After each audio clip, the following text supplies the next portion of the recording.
Tracy and I have been connected on social media for a long time now, a very long time. We follow each other on Instagram and on Facebook and probably on LinkedIn as well. I'm not sure, but I know on many of our social media sites, we follow each other. And then a couple of weeks ago, I had put a post on Facebook that said, if you're listening, hit me up. And I started seeing Tracy's bell, her name pop up. I started like, oh, okay, all right, Tracy's listening. So then it dawned on me, you know what? I don't think I've ever had her on the show. I don't know. I've been on the air a little while now, so some of my guests maybe repeat, but I don't think I've had Tracy on the show. And then to make it all the worse, because, I'm familiar with her so much, I just knew I had given her the dial-in information and everything for this morning. And as it turns out, I hadn't. That's why when you heard me go off the air a little while ago, I had to go take the call. I had to give her the number to dial in. And I'm so glad that she hit me up and let me know that I had not let her know the dial-in information. I was posting back. Tracy L. Bell would be my guest. Tracy L. Bell almost wasn't because I didn't give her the number. But in any event, my guest this morning is Tracy L. Bell. She is the author and proprietor of the Ready Writer Production Company. She's the executive producer and host of her weekly blog talk radio show, Conversations of A Sistah. That's Sistah, y'all. Tracy L. takes everyday topics and real issues to higher heights. Now celebrating 16 years in the business as CEO and founder of Ready Writer Production Company, Tracy has been making strides with her newly released poetry book, These Things, The Diary of a Poet. Her animated children's book, Just Call Me Sophia, and her groundbreaking autobiography, Conversations of A Sistah. All are must-reads. All right, welcome to the Reading Circle microphones, none other than Tracy L. Bell. Tracy, good morning. Good morning, Mark. How are you? I tell my guests all the time, once I hear their voice connected to this telephone and this microphone, I am better than I was prior to hearing it because it's early in the morning and anything could go wrong, such as my not sharing the dial-in number with you this morning. Exactly. And my assistant kept telling me, she said, you keep announcing you as a guest, but I don't see any calling information. And I was like, oh, God, that's okay. I'm sure we'll connect. Here we are. Yeah, no, it worked. I mean, thank God for technology because you were able to hit me up through Facebook. She hit me up through Facebook, through the messenger, as well as through the calling service that they had. That's how, because I would have been sitting here like, okay, how come Tracy's not calling me and not realizing that I hadn't shared the number with you. Yes, exactly. So now Tracy is not a stranger to being on a microphone or being on the radio because, as you just heard me read in her bio, she has her own radio show, Blog Talk Radio Show. So her being on the radio is not a stranger for her. So she's like many of my guests, Tracy, as you know, they don't necessarily do this every day or every week or what have you. Right. So, I mean, they're scared as heck. Yes. I experienced the same thing with my guests. So for those that's in the business, it's not a big deal for them. So what I really try to do with my guests who really don't do this every day, I really make an effort to try to make them as comfortable as possible while we're on the air. And thankfully, that's a lot of the feedback that I get. They're like, we didn't even realize we were on the radio. We just thought we were talking on the phone. That's exactly what we want. So as I shared with you, it's going to be very conversational. But I tell you what, matter of fact, with that said, let's go ahead and get started in terms of, all right, now, you're author and entrepreneur, proprietor. Where did that kind of come from? Was that always kind of like your mindset as a youngster, or did you kind of morph your way into this? Because, I mean, in terms of the author piece, my question would be, were you a reader as a child, and that's what kind of led to your becoming an author? And then in terms of you now being an entrepreneur and a proprietor, was that an offshoot of you now being an author saying, you know what, I can do this myself? Kind of talk us through how we got here. Well, as far as proprietorship, I started off as a writer. I used to write resumes for people, and they were getting jobs. I mean, the resumes were getting jobs, and it was my mother who actually catapulted me into becoming a proprietor. She was like, you need to turn writing into a business. And I was like, nah, I write resumes. As long as they're getting jobs, I know I'm doing my job. And she was like, but that's just it. you could take it to another level. And I just kind of shrugged it off until writing became a passion. And then a passion became a book. And then the book gave me the title. And then the title pushed me into the proprietorship that my mother saw prior to me actually becoming a proprietor. So it kind of 1 + 1 = 2, + 2 = 4, and it all came together. So, sometimes when we think that we're going to do one thing, it winds up being something else, because as a youth, I hated reading. I was just not a reader. And now it's like I read, but sometimes I read with so much excitement that I get ahead of myself. So it's like writing slows me down. It's really odd, but that's how it all came together. Well, I find that very interesting, because usually, not in every case, like you're kind of like one of the exceptions at the moment. I've had it every now and again that the author will say, I hated reading as a child, because usually it's the reverse. Usually the author says, oh, yes, I've been reading since I was 6, 7, 8 years old. Always loved books on them down, so it kind of made sense that they became an author. But it's rare that I come across an author, but it does happen that they say, you know what, I hated reading as a child. And usually reading and writing are connected. Usually how you read, how you speak is how you write, and vice versa. But so your actual starting the business was not necessarily from you being an author. It was more from you writing the resumes. Yes, as a writer is how I started. And then it went from resumes to proposals, and from proposals to contracts. So it was like the writing just went from one level to the next. And then it was authorship. So yes, I started writing passionately. I used to write letters to my girlfriend who lived in Baltimore at the time. And I used to always reference my letters, Conversations of a Sistah. And she would always say to me, oh, my God, I get a kick out of reading your letters. You are such a great writer, because I can visualize what you're writing. You could really do a book. And I was like, nah, again, I just shrugged it off. These are just, my communication to you. And now, look, it gave birth to Conversations of a Sistah. And see, when I was reading the bio, I was intentionally and consciously and purposely pronouncing Sistah, and spelling it Sistah, because as African Americans, now, it's not necessarily Ebonics, but we do have our own language. As much as, Caucasian people may or may not think so, we do have our own language that's just as correct for us as the King's English is. Now, don't get me wrong, as a teacher and as one who knows both, I mean, I can go into Ebonics, I can go into our Afrocentric talk, I can go into the King's English and everything and all that. But the truth of the matter is, within our culture, we have our own system, our own set of words. Exactly. So rather than us saying Sister, we can say Sistah, and we know exactly what we're talking about. And I did that purposely. I purposely did that. And I remember when I did the Harlem Book Fair, the first year after I published that book, and I was actually berated for it by a teacher. She was like, oh, my God, that's the problem now.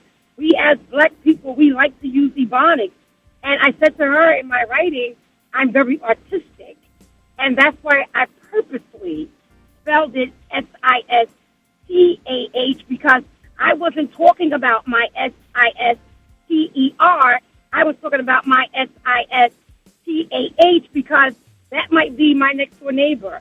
That might be a woman I meet at the next book affair or the next book event. A sister is anybody that you can relate to, or they can relate to your story or your journey.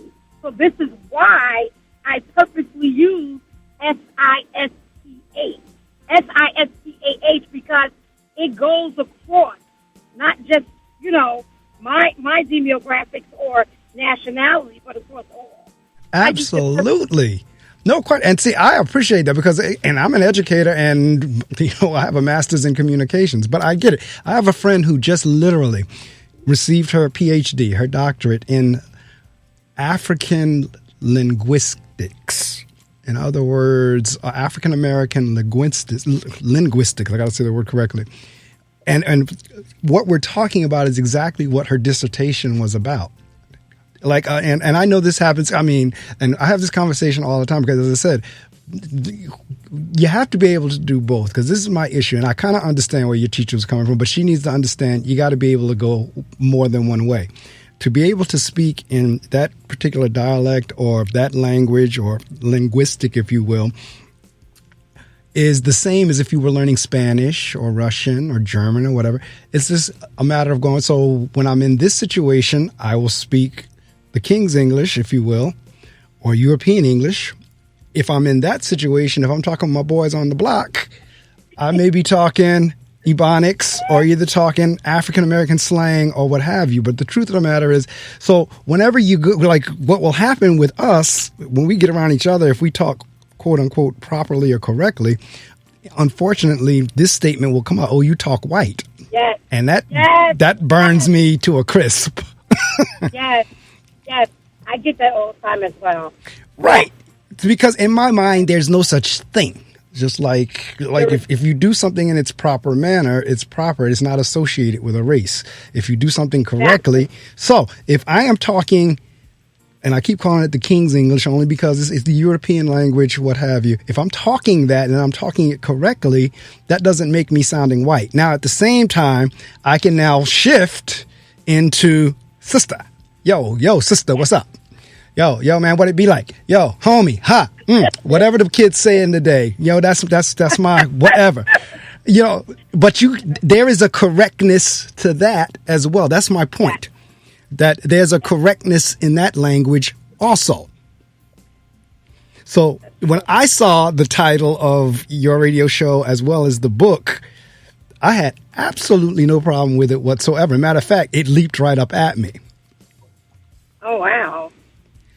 So I'm going to tell you something. In one of my courses, I took a course. It was, I think it was maximizing your professionalism. And I'll never forget when I was talking to the instructor and I was telling her, you know, how I was writing a book and, you know, putting my book together. She specifically said to me, you do not want to write your book based off of my course. She said to me, you have to be a little bit more realistic in your experience. And that's exactly how I approached it. Absolutely. No question was. Last week I had a guest on, and she wrote a children's book. And even though the star characters were African American, she was very clear on it's not per se an African American book. Anybody could read it. Any child would be able to relate to it regardless of race, ethnic background, or what have you. So it's kind of like the same thing. Like, okay, once you kind of appreciate and understand that, okay, they're speaking a particular language because they're dealing with a certain audience, and it doesn't have to be limited to that. Or if I would take the time and learn it too. Because see, that's the other thing. There is nothing stopping our Caucasian brothers and sisters from learning the various dialects and languages either. That's true. It's always, and we had this conversation last week, and I'll continue to have this conversation. It's always been one way. Like everybody wants us to learn that one way, but they're not willing to learn anybody else's culture. Exactly. But I'm going to tell you something. They actually are. I think it depends on where you go, you know, or where you are, because they are. I remember when I did a book event in South Carolina, there were more Caucasians buying our books and our stuff than our own people. So I think it really depends on like where you are on your level of learning, because a lot of them are curious about us than we are about ourselves. And you know, all right, the first part of that statement is a beautiful thing because that's the way it ought to be. Now, that second part of the statement is a sad statement because, and I am, when you start talking about consciousness and awakening over years and reading and studying and meeting people, I've become more and more and continue to become more and more awakened and alivened in terms of quote unquote our people. And that statement that you said is deeply rooted in psychological slavery. Yes, exactly. It really is. It actually is. Because they study us. And what they don't realize is that That's how they know how to deal with us. That's how they know what we like, what we'll buy, and what we'll gravitate to, because they study us. Absolutely. Absolutely. Yes. There's no question. So where I'm, a matter of fact, when I leave this session here at the studio, because one Saturday a month at my school, we do a Saturday Academy, and today happens to be Saturday Academy Day. And a portion of it is going to be sharing, really getting and delving into Kwanzaa. Because my boys, my population at my school is predominantly African American and Hispanic. And that's awesome. So back in November, the teacher, explained Diwali to them. Of course, we knew Thanksgiving, and then Hanukkah came up. But Kwanzaa, they're not really familiar with. So I said, okay, right. On this Saturday Academy, we're going to really get into what Kwanzaa is all about to help them understand. And again, Right. Kwanzaa and Dr. Karanga, I got to get his name right. He'll tell you this is not just for African Americans. It's not just for Black people. And that's one of the things I'm going to stress. The principles are for everybody. Yes, the 7 principles, yes. And so I'm doing a lesson on that this morning with my students. We're going to be, a part of the agenda is on Kwanzaa. So I'm looking forward to that. But I'm really trying to, when I'm working with folks, particularly African Americans, is exactly what you just said. You need to appreciate you. Like, we're looking for everybody else to appreciate us, but you need to appreciate you. Exactly. You must. It's a must. And we don't do it often enough. We really don't. And I think that, it's like, it's subconsciously. So no, it is. It's that psychological slavery. Exactly. It's like, this is exactly what happened. So.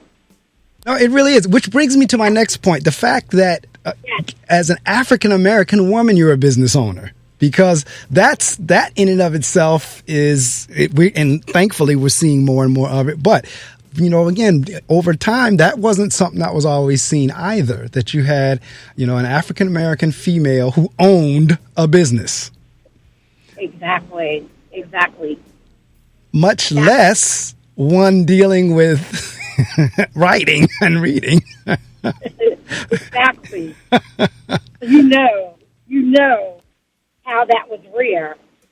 No, really, it is. In terms of like you're getting contracts and getting your clients and customers. Did the fact that you were a Black-owned business or a female-owned, did that ever come into play, or it didn't? I'm hoping it's the latter, but I know how society is. It did not. Thankfully, it did not. It never came into play. When I first started writing resumes, a lot of my clients were friends or family members. Like, I remember my first client, he was my brother's best friend. And he had been out of work for a while. And my brother told him, my sister writes resumes, you really should contact her. I wrote the resume for him, and he got the job, and he just could not stop thanking me. So then he referred people. And so I started on referrals, and people just started coming of all colors, all nationalities, and I was just writing for them. And to this day, when I do schools and when I speak in schools and, when I travel to different states, a lot of young people are excited to know that I'm a female and I have my own business and I've published my own books. It's impressive. So I've never dealt with the discriminatory part of it. I've never experienced that. And thank God, I hope I don't. But I'm sure if I do, I'll know how to handle it. Well, I'm glad you haven't, and I hope you don't ever. The direction we're moving in, as crazy as things look, to be honest with you, the younger generation really, for the most part, is not caught up into the foolishness. It's more of the older folks, that were back in the day. But the ones coming through in this generation, they really don't, unless they've been taught that. Unless it's been taught and embedded in them as children, and they just totally didn't come up with a mind shift as they were growing older. A lot of the younger generation is really not having that foolishness. So that's good to hear. Exactly. So in terms of now, because you have the writing of your book. One is the poetry book. You have the children's book. You have your conversations book. But that is totally different than writing a resume. What are the elements? Because now they don't even really call them resumes now. Now they have, what do they call them? CVRs? CVs, yes, CVs, yes. CVs, that's what they are, CVs. That's yes. So, yeah, they call them CVs. They've changed the name. But what are the elements? What constitutes a good resume or a good CV? Okay, a CV is more structured. A resume gives a little bit more detail. It's more relaxed, whereas a CV is straight on. Like, for example, I used to also write for a pharmaceutical company, and I had to critique and correct CVs all the time. And when you correct a CV, you have to really do it to the point wherein doctors and pharmacists, their information was like spot on, especially concerning their expertise in different matters, their degrees, and so on and so forth. So CVs are more detailed, wherein resumes are more relaxed.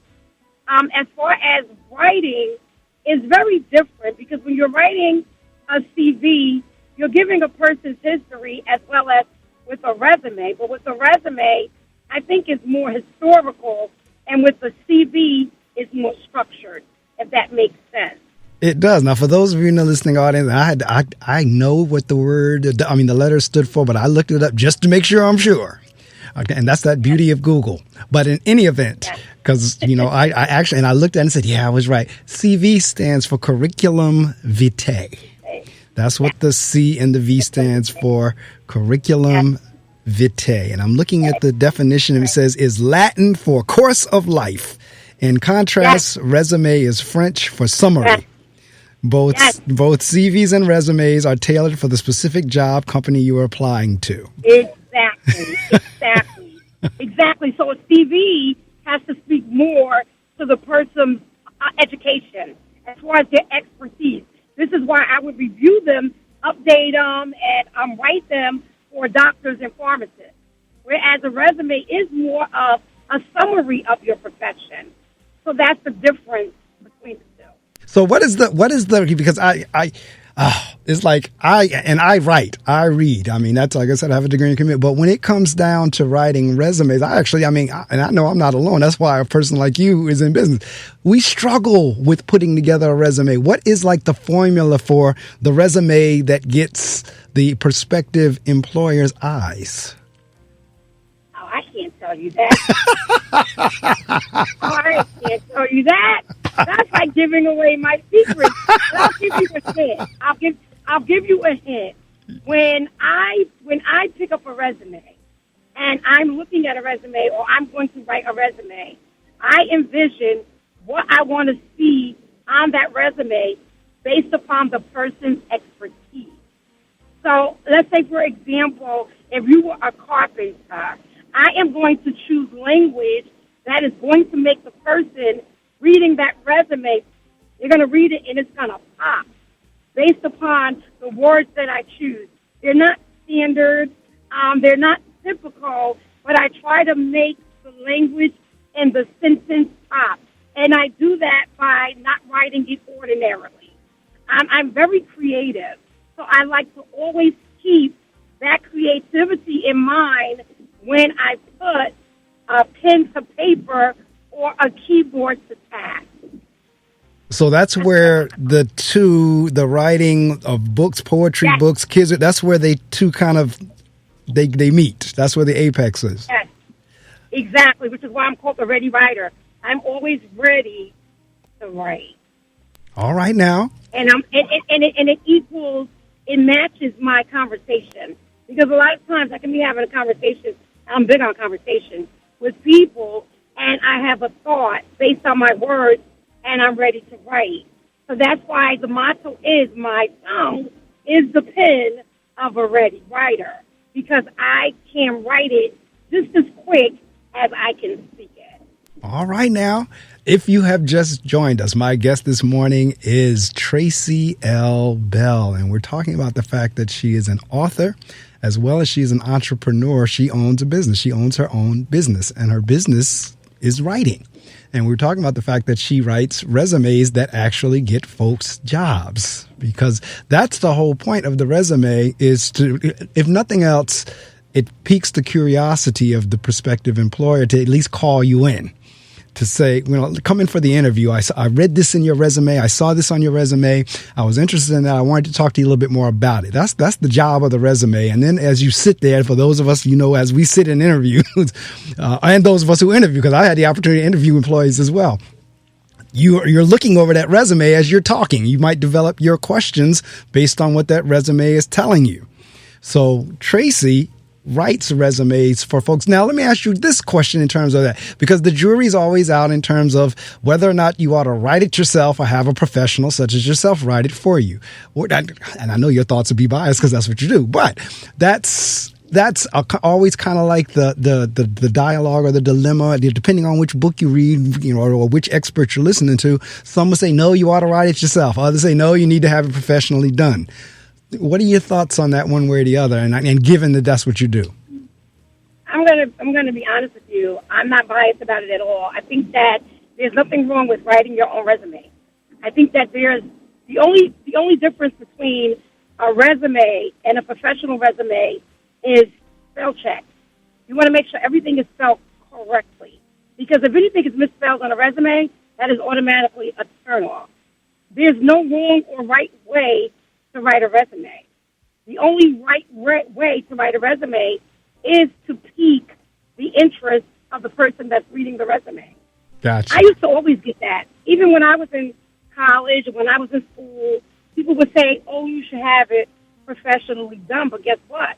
Those professionally done resumes did not get me the call back. So I totally disagree with that. Yes, and I am a resume writer, but anyone can write their resume as long as they have it formatted correctly, spell check is in check, and they think that they've done their best. So I definitely don't agree with, have it professionally done. The only difference with that is that they're going to make it look pretty. It doesn't necessarily mean that the words are meaningful and that they're going to highlight and really, really exploit what you do and what you can do and what your experiences are, because that's what needs to be highlighted in any resume. So everyone don't have that gift. And although you go to someone professionally, it doesn't necessarily mean they'll have that either. I mean, listen, we all have a gift in life. Correct. We all can do something, whether it's a grave digger or the top writer. The bottom line is that gift is what's going to bring our results to the table, regardless of whether you do it professionally or in the back door of a pizza parlor. Absolutely. It's all about the presentation. So I can't say that I agree with the have it done professionally. If you can write and format a resume, you can do your resume. It's just that people have a hard time expressing talking about themselves. Right. So when you have a hard time talking about yourself, then that's when you seek someone else to talk for you. And I think that's an extremely important point, because a lot of times, and I think one of the real benefits of going to as a professional is you can be objective.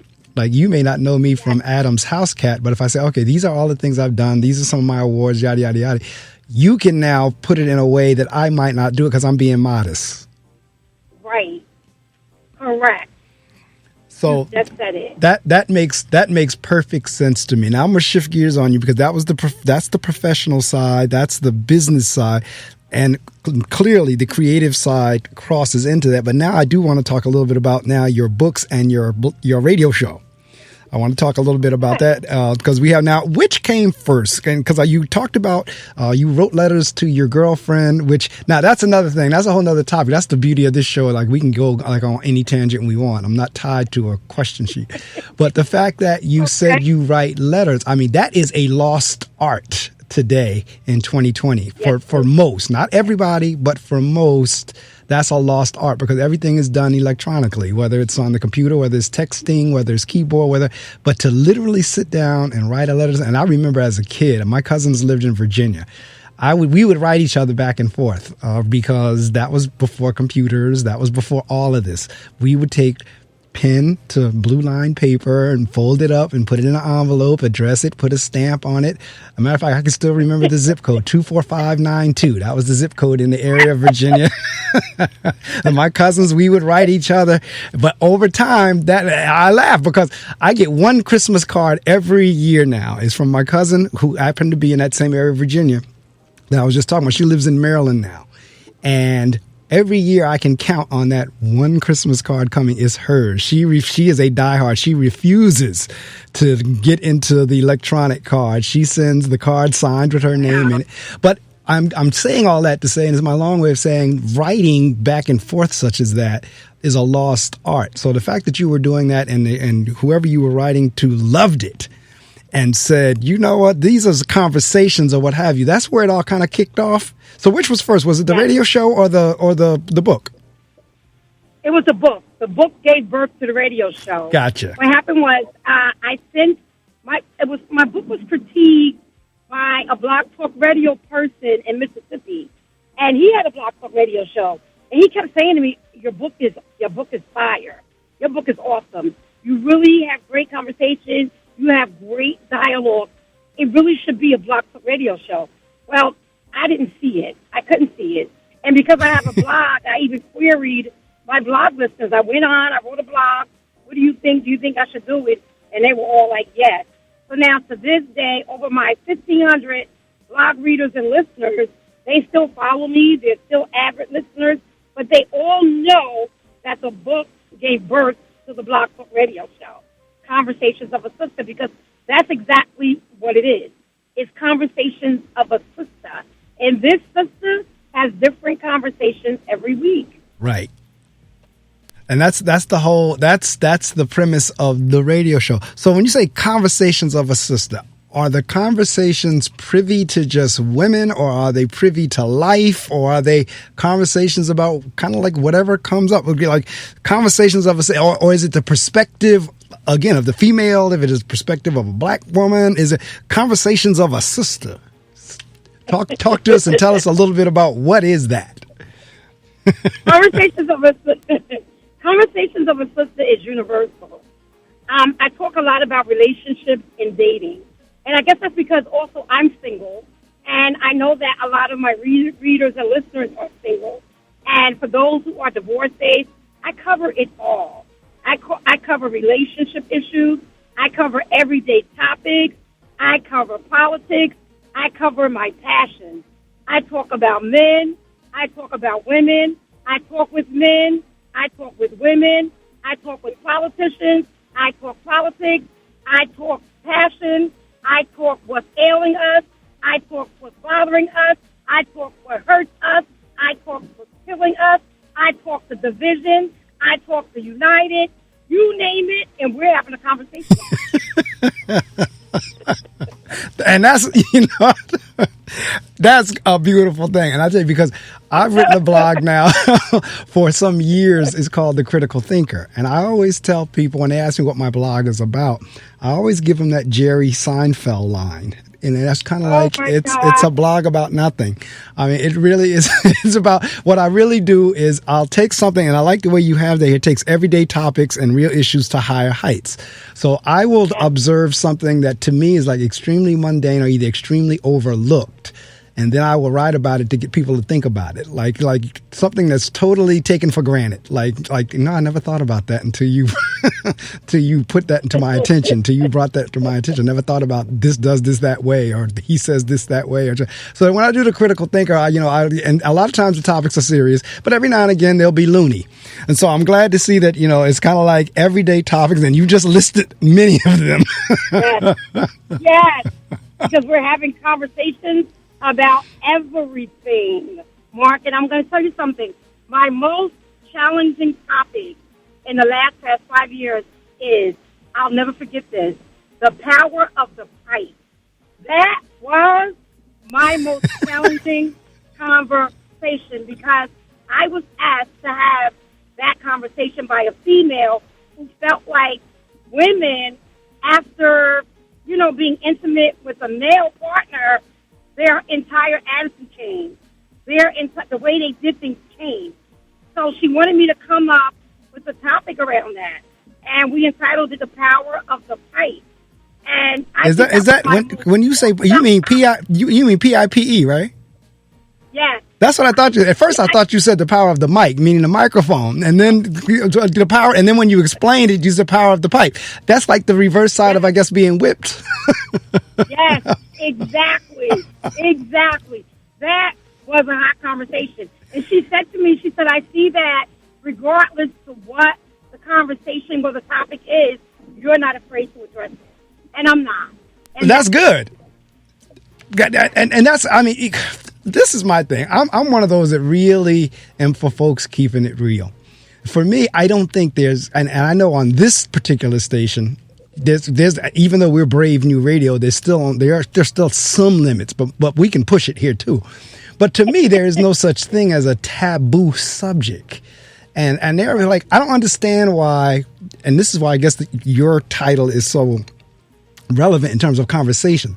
I don't see why people are afraid to conversate about things. Because life is life. Real life is real life. Issues are issues. Things are things. I've shared with folks many times when I have a Christian author on the show, and in many cases in the book, there are sex scenes in a Christian book. And Tracy, you would not believe how many authors say that their fellow congregants and pastors and all this start shunning them or either looking at them like they have the third head once they've read their book that had sex scenes in it. And I'm always like, I don't understand that, because all of us had to get here. Whether you're in church or not, we all had to be born, and it took the same act. I'm going to tell you something, Mark, and a lot of it is hypocritical. Yeah, I agree. A lot of them are so hypocritical. And that's the problem now. I think the problem today is that the church is not dealing with real issues. They're covering them up and they're putting a bow on them. Right. And that is why you have so many issues that we have in the church today. Correct.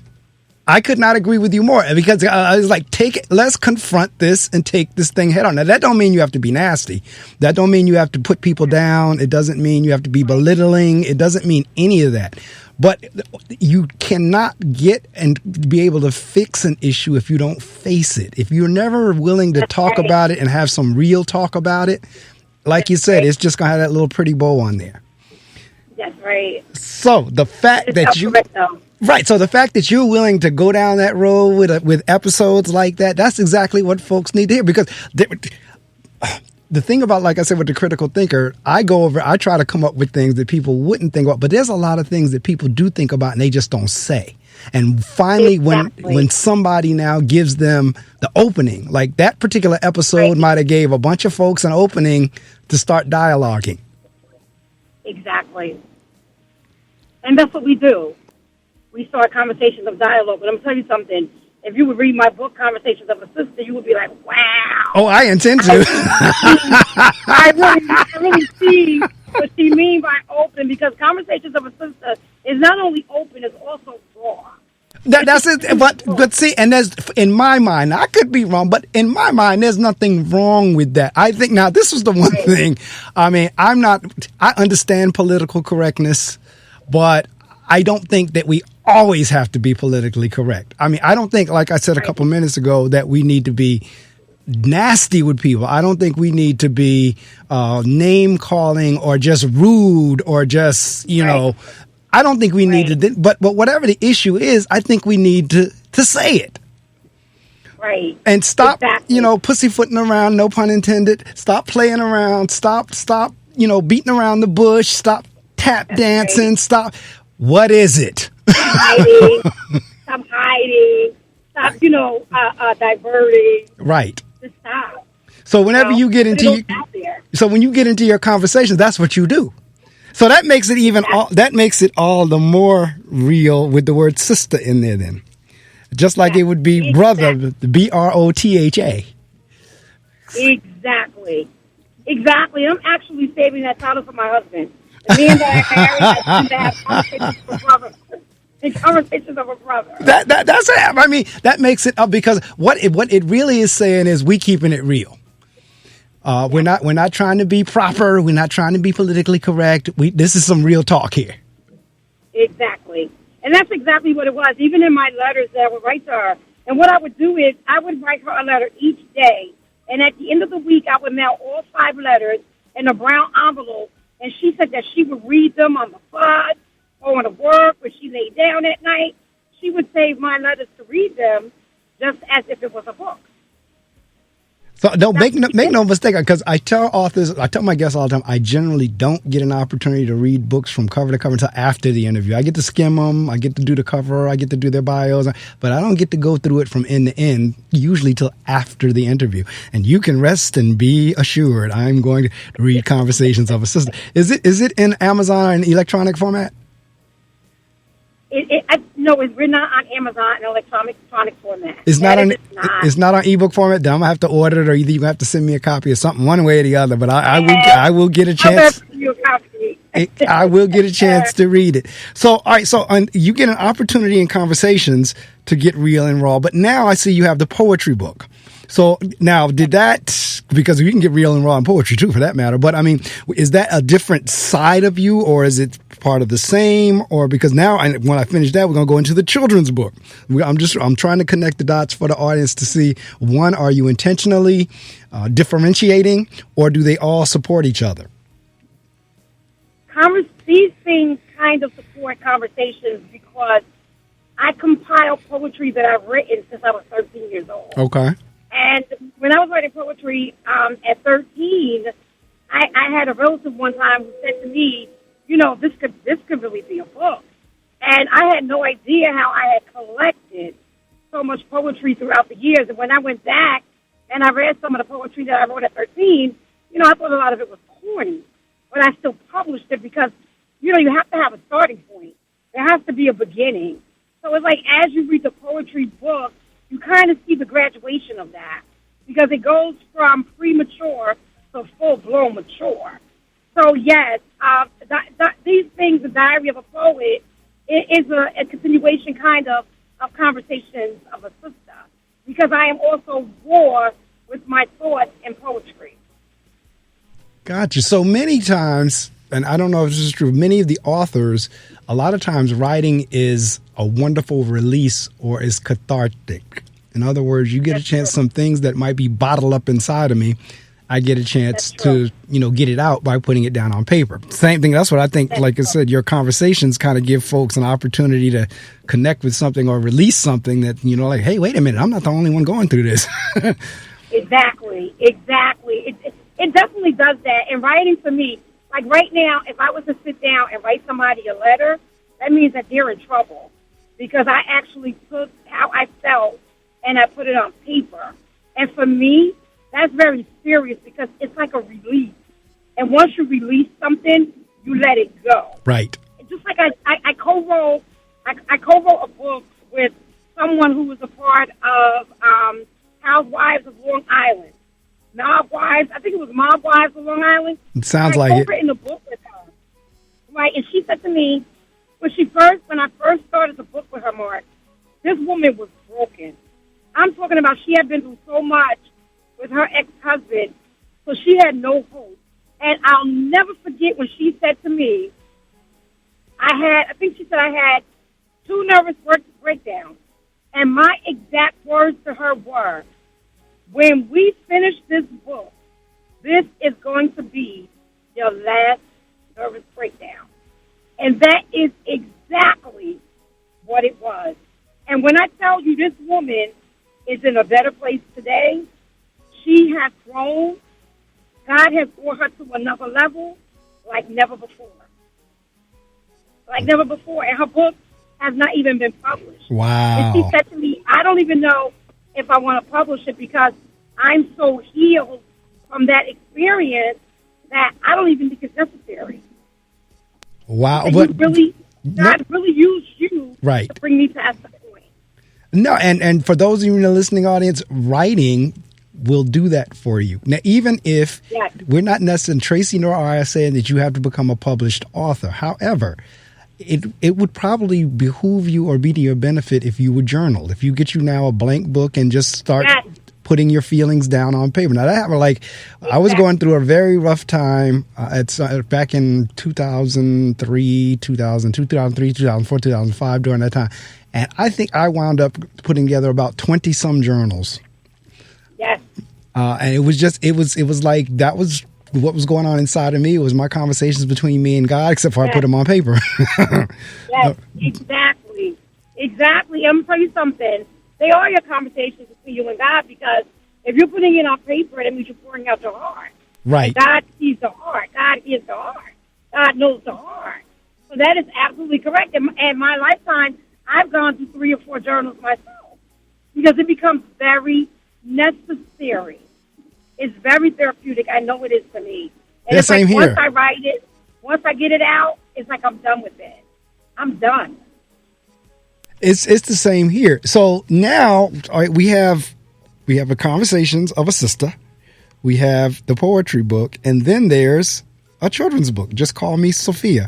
Now, do you say Sophia or Sophia? How do you pronounce it? How do you say it? Sophia or Sophia or Sophia? Sophia. Okay, Just Call Me Sophia. Where did that come from, and what's that all about? Oh, my niece. When I used to babysit my niece is now 26. When I used to babysit my niece had an imaginary friend. And when I used to babysit her, she constantly talked about this imaginary friend. And I would actually listen to her, because I would listen to her. I thought I was crazy. I thought I was crazy because I used to listen to her talking about this imaginary friend. And I would sit there and look at her and like kind of giggle. So I wrote a poetry book about it. It's a children's book. It's a rhyme. The book is rhyme. It rhymes, and it's a story about a little girl and her imaginary friend.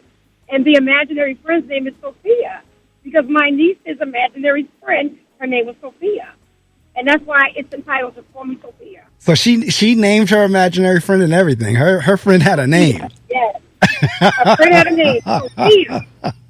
Sophia. Her imaginary friend's name was Sophia. It was Sophia. Why Sophia? I have no idea. But again, I'm looking at the cover up. I see the little girl. She has on the pink jacket and the blue pants, and I shared with you my guest last week. We talked about her book is Liam's First Cut, and it was a young man, African American boy. That. Yes, and so now I see Just Call Me Sophia with the African American girl, but the thing is, she's the star of the story. That's what Shantae and I were talking about last week in terms of promoting or making the African American child the star of the story. And once again, in my view, and which I hope is more than just my view, there's nothing wrong with that, because our little Caucasian brothers and sisters have always been the star of the story, and that's the norm, when in reality, no, anybody could be the star of the story. Exactly. That is exactly true. And when I did a book event at the Jacob Javits Center, I had so many young black mothers saying, I applaud you. Give us more books like this. And they brought up my children's book, and they would write to me, because Just Call Me Sophia is going to be a series. And it's going to be a series based upon a lot of the feedback that I received from these women out of Brooklyn and Queens and Harlem about the stories they want to see from Sophia. So these are series that I've started to give birth to. So it's definitely going to be a series. Between talking to you today and Shantae last week, and I'm in education, I really didn't realize the lack of children's book that has other children that are non-Caucasian as the stars. I didn't realize. I just kind of took for granted. Yeah, they're out there, but they're like, no. I mean, because like I'm hearing you. I heard Shantae last week. They were like, no, they're not out there. They're not out there. They're not. There are not a lot of black children's authors.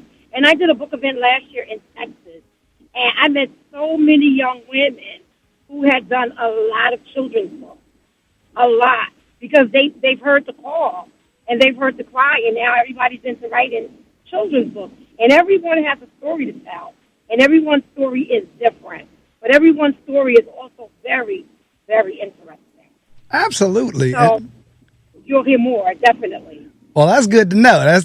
We'll be on the lookout for those for sure. And again, it is so important for children to be able to see, and because one of the reasons that a lot of times, particularly, because they always talk about in the various ethnic communities, they don't like reading, they don't want to read, they're lazy, this and that. But sometimes, and people don't read, and this is something I would write about in The Critical Thinker, have you ever given thought to maybe folks don't want to read because they don't see anything in books that look like them? Other than something that's degrading them, something that's because negative, right? Yes. Something that's sort of like, well, why am I going to read or look at that? And so now that more and more folks are beginning to position the various ethnic groups in a positive fashion, maybe you will get more and more. I'm gonna pick that book up. That little girl looks like me. That little girl look like my daughter. Right. That little girl look like. Right. So I want to see I want to see what that book is all about. Yes. I'm going to tell you something. My illustrator for my children's book is out of Argentina. I think she's out of Argentina. And when I hired her, I had a hard time. She had a hard time coming up with what I needed my character to look like. Right. Because she has Sophia looking very European. And I said, no, I don't want her to look like that. No, I don't want her hair like that. No, I don't want her fingers. I mean, I was down to the details of her fingers. I was down to the details of her lips and her eyes. I knew exactly how I wanted her to look, and I did not want her to look like a European. Right. And I was constantly sending it back, sending the people back. Me and my staff correcting the people, sending it back, telling her what to correct. And we went through 5 months of dealing with her to get her to build Sophia. I even had my sister come in. My sister came in. My sister gave feedback. My sister talked about what she should look like and the type of clothes she should wear, because all of these things are very crucial. Right. When you are presenting an African-American boy or girl, they need to see themselves and not a shell. Correct. No, that's a very good point. In terms of, no, we don't need European features and just color it brown. Right, that's right. So that's not what we're talking about. And for those of you in the listening audience, for my Caucasian brothers and sisters who are listening, trust me and believe when I tell you, whenever you hear me talking the way I talk, it's not about trying to put you down. It is, however, about trying to lift African American and other ethnicities up. Because the truth of the matter is, for my Caucasian brothers and sisters, your greatness is reflected around you everywhere you go. Your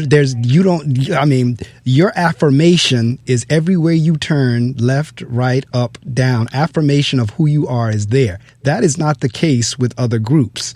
And that's why you're hearing me saying, and you hear Tracy talking about the importance of making sure we get the details of what folks look like, because the folks who look like that will now look at that and see it and say, okay, that reflects me. They know the difference between a Barbie doll who's just plain it brown versus the Barbie doll who the company took time to get the various ethnic features on. That's right. We know the difference. We do. Right. So again, this is not it's not a matter of white bashing. It's not a matter of Caucasian bashing. It is not that. And anything that I talk about on my shows is not that. It is, though, about the uplifting, because Tracy said it earlier. I have more Caucasian folks that's trying to find out about us and our books than I do our people. And that's psychological slavery. It's there. That was done over the 400, 500, 600, 700 year period of time, and it's still there. So my part of my mission is, in terms of that consciousness, that awakening, the becoming more, woke, if you will, stay woke. That's what that's all about, in terms of, because I shared with you and I'll continue to share with you. I'm a proud African American. I'm a proud black man. I have no problem with saying that. None. And I have no problem with my white brothers and sisters coming in and say, well, I'm a proud white man. I had no problem with that. Everybody ought to be. The issue comes in when one has an issue with the other because of who they are. Right. That's right. That's very correct. That's right. And I'm telling you, I like seeing your show and seeing you advertise your show and your dashikis, especially in African Black History Month, when you have your dashikis on and you wear your Afrocentric clothing. I applaud you for that, because you're right. I have been following you for a long time. We are hooked up on LinkedIn, IG, Facebook, every platform there is.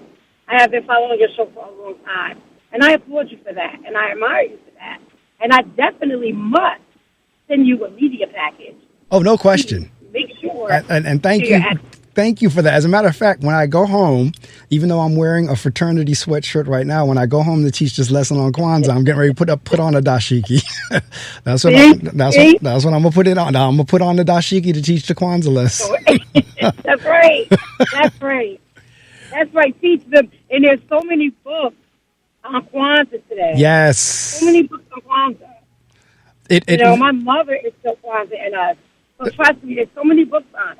No, there is. Interestingly, I got my new Kanara yesterday. I think it was yesterday. Today's Saturday. I think it came yesterday. Yes. I think my new Kanara came. If you look on my Instagram page, you'll see it. I didn't put it on the Facebook page yet, I don't think, but I think on Instagram I posted it. But I ordered a new Kanara and it came yesterday. I'm waiting for the candles now, the red, black, and green candles. I'm waiting for them to get in, and you can rest and be assured, on the 26th, the first candle will be lit. And again, it's like one. See, my thing is celebrate all of them. That's my thing. There's a woman with Indian descent on my staff. We made a big deal about Diwali. My Jewish folks on the staff, we made a big deal about Hanukkah. Of course, Christmas is kind of like the one worldwide, everybody. So we know Christmas, and then we're gonna make a big deal about that. But we're also going to make a big deal about Kwanzaa as well. Yes. And then after Kwanzaa, they have Three Kings Day. That's correct. That's three Kings coming up in that. Right. That's correct. See, that's what I'm talking about. Rather than trying to shove one way down everybody's throat, is just appreciate and celebrate everybody. That's my thing. So that's why, I'm going full circle. That's why when I see Sistah, didn't faze me whatsoever, because in that context, I knew exactly what you were doing. Like, matter of fact, that probably would not work, Sister. Exactly. It wouldn't work. It wouldn't have that same oomph. It wouldn't have that same spirit. It wouldn't have that same energy. It wouldn't have that same feel. It wouldn't have it. Exactly. Because when you think about it, it's not just a conversation with a sister. It's a conversation of a sister. Right. Because it's universal. So I purposely did that. Definitely. No question, and I applaud you for that, because it's exactly right. Because again, it's, and this is again, I'm going to say it again for the Caucasian brothers and sisters. The fact that it says Sistah, one, is not wrong. It's not grammatically incorrect. Secondly, it doesn't mean because it's written that way that it's not for you. Because the issues that Tracy were talking about cut across race and ethnic groups. The issues, they're gender issues, they're relationship issues, and it doesn't matter what color you are, what background you are. Folks have relationship issues, gender issues, job issues, employment issues. That's right. That's right. That's very true. That's right. It cuts across. So, I mean, it's kind of like right before, we cut over, I was playing Whitney Houston's One Wish, and her one wish was that we would all come together. I love that album. Yes. I love that album. That's my favorite Christmas album. So, love that album. What we're talking about here is not separation. It really is about us coming together as one and appreciating each other for who we are. I have never understood this whole notion of trying to make somebody feel bad because of the difference instead of celebrating the similarities, how we're all the same. Or appreciating the differences. The fact that you're different, I appreciate that we're not all the same. That's right. That's right. That's correct. So that's... And if we were all the same, we'd be boring. That's absolutely right. So, believe it or not, and you in radio, so the guests think, oh my God, what are we going to talk about for an hour? Because a lot of times guests will ask me, well, how long are we going to be on the air? I said, a good hour 15. What? What are we going to talk about for that long? Trust me, it goes by very quickly. Our hour has gone by, and at this point, what I do is I shut off the mic, and you have the opportunity to promote. And you can say anything with the exception of a price or a dollar amount. But as far as websites, your service that we've talked about, your books, where you're going to be, any book signings, anybody you want to shout out, if you want to shout your niece out, if you want to shout your mama, anything you want to do for the next couple of minutes, the mic is yours with the exception of a dollar amount. Well, if anyone wants to read more about me, of course, they can always go to my website. That's ReadyWriterProductionCompany.com. ReadyWriterProductionCompany.com. If they want to read my blog and check out what I write about, it's conversationsofasistah.com. And you can check out my Blog Talk Radio show weekly is blogtalkradio.com/conversations of a sister. And you can also find us on YouTube, because we do have a YouTube channel, and that is also Conversations of a Sister. And I would like to shout out my family and my friends this morning who may be listening, as well as my staff, wishing everyone a happy holiday, a Merry Christmas, a happy Kwanzaa, a happy Hanukkah, and peace to all. Well, I tell you what, that just about says it. Now, I will tell you this in terms of the Ready Writer. It's all connected. There is no space in there. It's READYWRITER, all connected. Matter of fact, the website, there are no spaces, period. It's readywriterproductioncompany.com. No spaces, just like what the words that you're hearing, it's spelled that way, readywriterproductioncompany.com. We're also on IG and Facebook. There you go. She is, because like I said, we both follow each other. And in terms of the website and everything that you need is there. And I was laughing as you were talking whenever you were saying the word sister. What came to mind was whenever Kamala Harris turned to the vice president and said, "I'm speaking." Now, you want to get a feel for what sister is? Go back and look at her face and the way she turned her head when she said, "No, I'm speaking." That was sister there. I'm speaking. All right. Yes. That was sister 2. That was sister 2 right there. That was sister 2. I'm speaking. Yes, I'm speaking. So if you want to get a feel for SISTAH, go back and watch that clip of when she turns to Mike Pence and says, "I'm speaking." Yes, she did. I'm speaking. That's correct. That is correct. So we got a sister as a vice president. Just if you want, that's right. you want to see that's sister. Right. That's sister there. It really is about the energy and the spirit, and because I'm laughing and teasing with that, she's for everybody. It's not just for black folks. It's for white folks. It's for everybody. And your staff and anybody who did not listen this morning, like I said, it'll be on my YouTube channel. I'll send you the link. I'll send you the MP3 link, and you can, once you get the links, you do share them how you will. Whatever you want to do with them is up to you. I don't copyright them to the point where no, it's your interview. So whatever you want to do with it, go ahead and share it any way you can. All right. We will. Trust me, we will. All right. Well, Tracy, thank you so much for joining me this morning. I had a blast talking to you. Like I said, we follow each other forever on all the different social media sites, and I'm glad. As a matter of fact, you've kind of started a trend, because what I started doing after you was going back to folks that we've been following each other for a little while and saying, we've been following each other for a little while. Would you like to come on my show? Yes, exactly. Exactly. And I must have you on mine. And trust me, on my show, we do 30 minutes. That's it. Okay. We do not speak for an hour. And I have people saying, "Oh, my God, you should do a full hour." Not yet. I'm not there yet. We definitely do 30 minutes. It flies. I know that 30 minutes going to fly. Yes, it is going to fly. Because you can always find something to talk about with me in a matter of 10 minutes. That's absolutely right. Anything is possible. I know that's right. Well, I tell you what, I'm going to be in touch with you. I think I have your email. If not, just text it to me on Facebook, but I think I have it. But send it to me in Messenger anyway. And that way I can get everything back to you. But we'll be in touch. Have a wonderfully blessed Christmas and Christmas Eve and Kwanzaa and New Year's and Three Kings and, all of it. All right. And I'm looking forward to reading Conversations, and I'll have to definitely start tuning in to the radio show as well. Yes, you do that. All right. Will do. Great. All right. Take care. All right. You two have a great holiday. You too.